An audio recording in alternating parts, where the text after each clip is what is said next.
Bahasa Melayu indah dan santun, mekar megah di pentas dunia. Jari 10 kemasku susun, mohon bicara dan menyusun kata.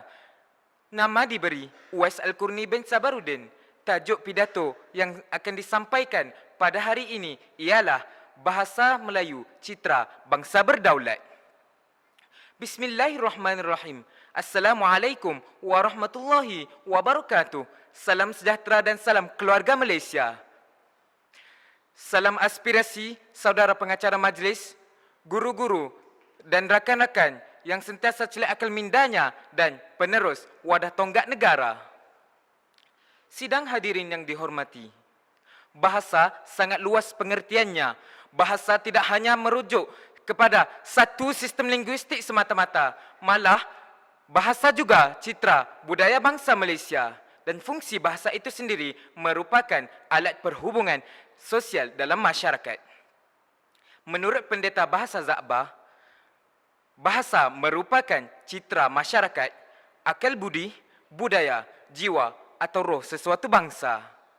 Keintelektualan dan tamadun bangsa merupakan peranan terbesar bahasa sesuatu bangsa.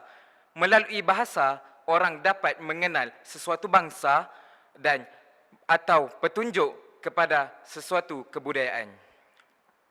Sebagai warga Malaysia, kita seharusnya menghayati dan menghargai bahasa kebangsaan sebagai jiwa bangsa kita, jati diri kita. Sesungguhnya, jiwa sesuatu bangsa itu dapat dilihat pada bahasanya. Dan pada bahasa itulah terdapat etos atau semangat kita sebagai satu bangsa dalam satu lingkungan tanah air yang dipunyai secara bersama. Kata kunci saya yang pertama, Bahasa Melayu Citra Bangsa Berdaulat. Bahasa Melayu merupakan wasilah terpenting dalam menyatupadukan bangsa Malaysia.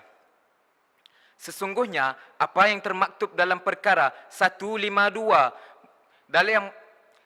yang menyediakan peruntukan-peruntukan yang berkaitan dengan bahasa Melayu sebagai bahasa kebangsaan. Bahasa Melayu diangkat sebagai bahasa rasmi kebangsaan dalam Perlembagaan Persekutuan Tanah Melayu yang merdeka. Bahasa Melayu bukan lagi menjadi milik tunggal pribumi Melayu, malah bahasa Melayu menjadi milik bersama seluruh warga negara Persekutuan Tanah Melayu. Justru, niat murni mendaulatkan bahasa Melayu dapat menyatupadukan kaum-kaum yang terdiri dari Melayu, Cina, India dan lain-lain di bawah satu bahasa.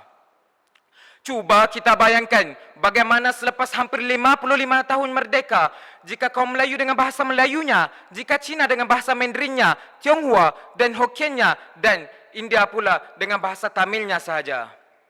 Maka bagaimanakah kewujudan bangsa Malaysia dapat direalisasikan?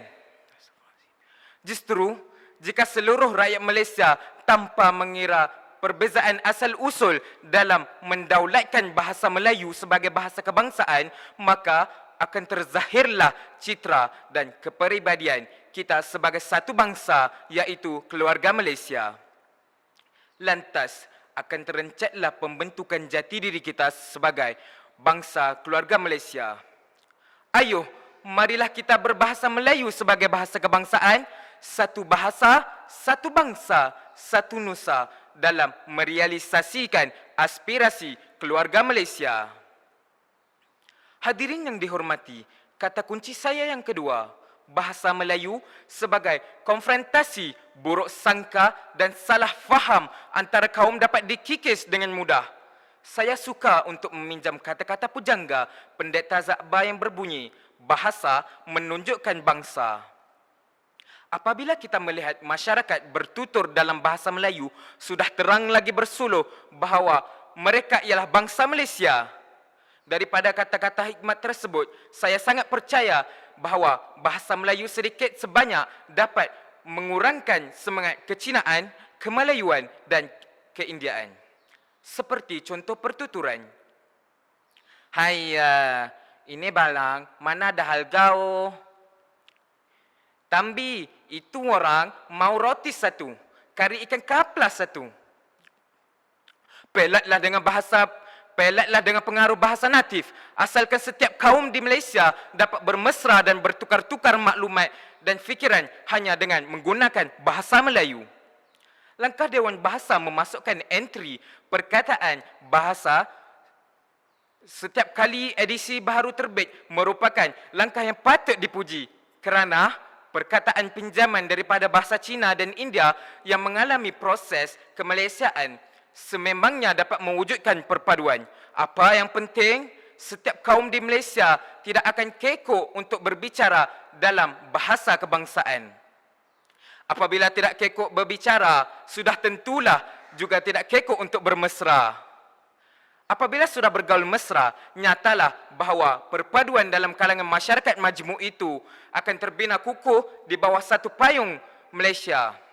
Berdasarkan hujah ini, nyatalah bahawa bahasa Melayu itu merupakan medium untuk mewujudkan perpaduan dalam kalangan masyarakat Malaysia. Hadirin yang dikasihi sekalian, kata kunci saya yang ketiga, bahasa Melayu sebagai bahasa ilmu. Bahasa Melayu sebagai bahasa ilmu bermaksud fungsi bahasa itu sebagai pengantar ilmu pengetahuan atau sebagai alat untuk menyampaikan ilmu pengetahuan moden, iaitu ilmu sains, teknologi, ekonomi, kejuruteraan, kedoktoran, undang-undang di samping sastra dan agama.